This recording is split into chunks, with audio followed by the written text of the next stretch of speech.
Hey friends, welcome back to the next video, and again it's about DAX.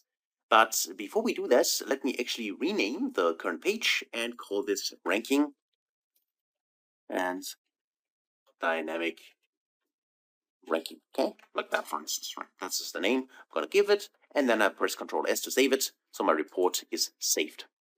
Alright, so let's actually explore how we can calculate the cumulative sales or running total sales for the prior year. And I'm using this specific example because I want to show you a very, very important point you need to understand when it comes to time intelligence and why it is so crucial to have a proper dates table. So let's get into that.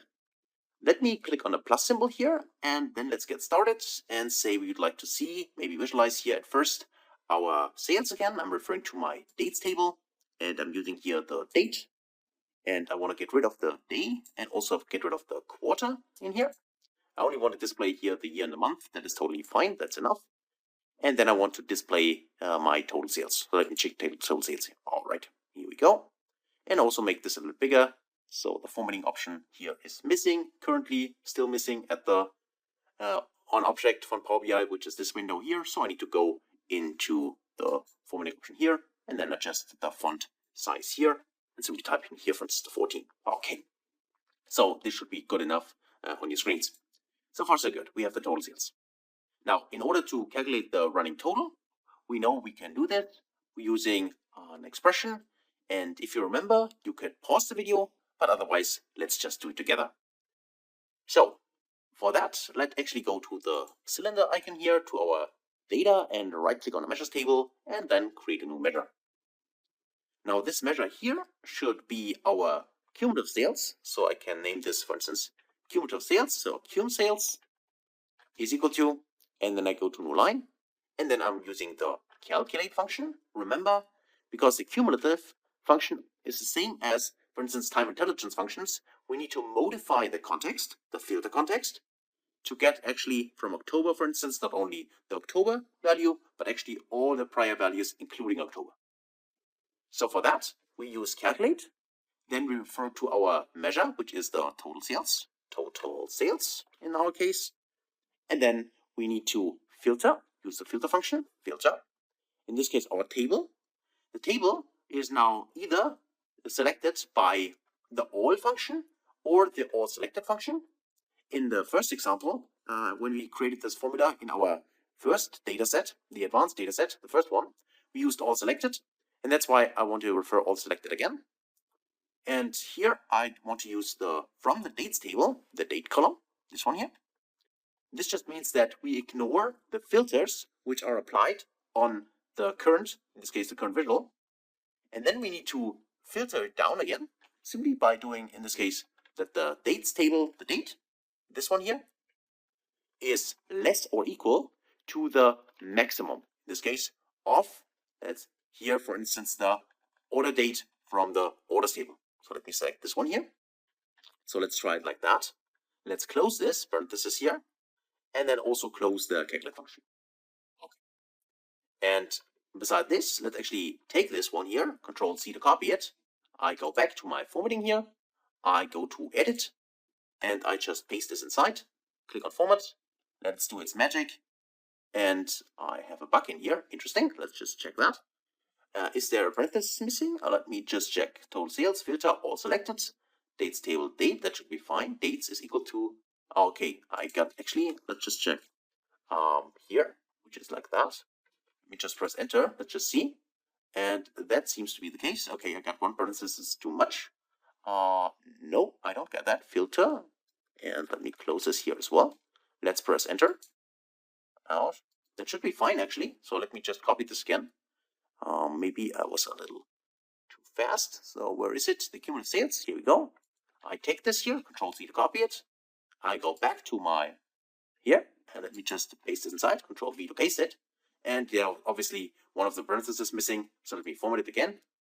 And here we go. Okay, let's copy it, and then go back to our Power BI report, paste it inside, and then let's just evaluate that.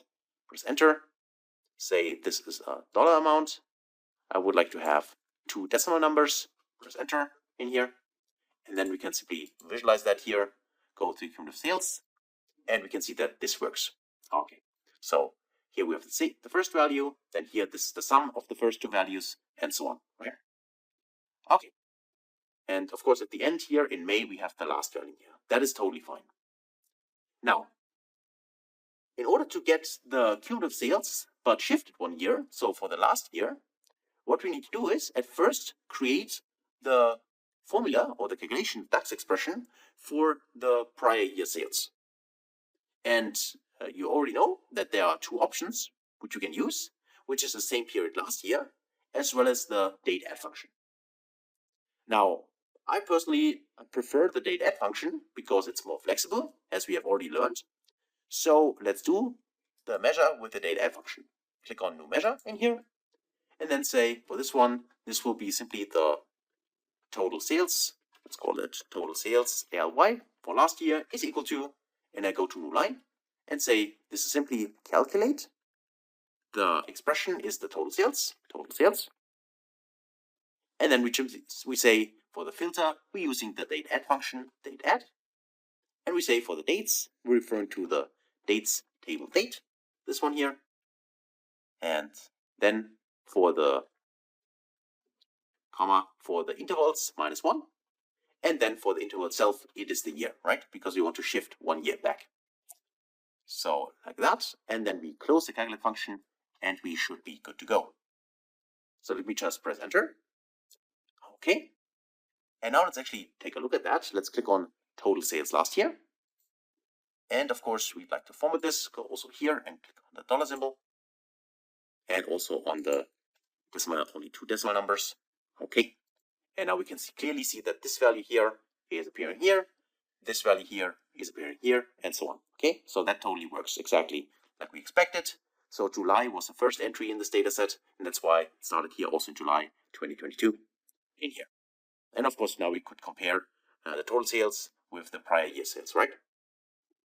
But our goal is actually to show these values here. So the 34,000 and so on, and then there should not be 31,000, but the 66,000 and so on. Now, actually, all we need to do is modify our cumulative sales a little bit. Because instead of referring here or referencing the total sales, we could simply replace this with the total sales last year. So all we need to do actually is Control A to copy everything. So Control A to select it, then Control C to copy everything.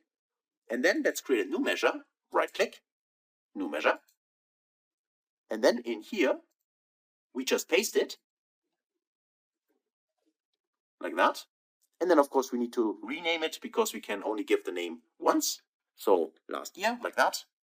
And then instead of referring to total sales, we simply type in here and refer to the total sales last year. So that's actually everything we need to do. So you can see that if we have, let's say, a scaffold for our formula, then we can just use any kind of measure. So I can also use, for instance, total profit here instead of this one. So we can simply replace just one part of the complete formula and then get exactly the result we need. So let's actually try that out and see what the problem is here. So let me just check this box, and then let's actually go in here. And now let's actually visualize that. Let's make this a little bigger. Say cumulative sales last year. Select again the dollar symbol first and 2 decimal numbers. And now let's actually place it inside the view. Let's go in here and either use on object here and edit, or I personally prefer simply drag and drop it inside, like that. Okay, so we got values here, which in this case is 34,000 and so on, and then we got 64,000, and then we got 99,000 and so on. So we can see that this seems to work. Kind of, right? Why do I say kind of? And please take a closer look what actually happens now. I can see that this value here is the same, right? That is fine. I can see, for instance, this value here, the 99,700 and so on, is the same value as here. So this cumulative sales also work. But if you take a closer look, for instance, at August, we can see that there is 66,000, which is the sum of those two values. That is fine. But in here, we got only 64,000. So the value here is different from this value. So why is that? Because the next value, for instance, is totally fine, right? And if you take a closer look at others, for instance, here we got 201. is also different from 203, even though the value before, this 146,000, is the same here. So what's going on here, right? That's a good question. And here, this is exactly why it is so crucial to be aware what kind of dates table you use. And that's why this, I think, is a very, very important and good lesson here. Now, if we take a closer look at our cumulative sales here, this formula for last year, we say in here that the dates table should be less or equal to the maximum orders date. Now, because we reference here the orders date from the order table, we cannot be sure that actually all the dates are included. What I mean by that is, if we do it like that, then it might be the case that, for instance, here in August 2021, we had certain sale dates which are not part of August 2022. So that means, for instance, we would have a sale day which appears here, which is not appearing here, and the other way around. And if that's the case, then actually we do not really compare apples to apples. And this is why we have, this is why there are differences in here, for instance. So obviously there are sales days in 2021 missing, which are part of 2022 and the other way around. So in order to fix this, we would have to go back to our formula in here. And instead of referencing here the order date, we could reference here the dates table date. So if I go in here and say dates table date, this one here, like that, then watch what happens with this 64,000 and so on, for instance, or this 201,000. If we now press the checkbox here, we now see that these numbers have adjusted.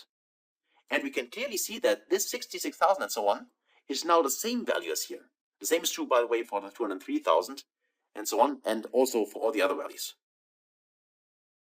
So now, the reason why this works is because when we're referencing here the dates table, we can be sure that all the dates are considered.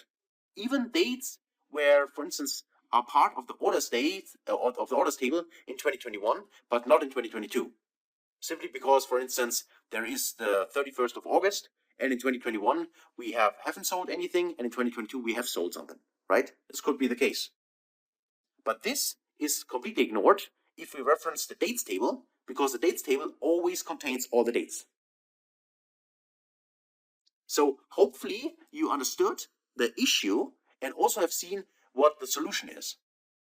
Because this might be very helpful if you're dealing with your own data and you do any kind of calculation like that, and then you find differences, then please remember this lecture, or feel free to go through the course again, and maybe you find that this is the issue, okay?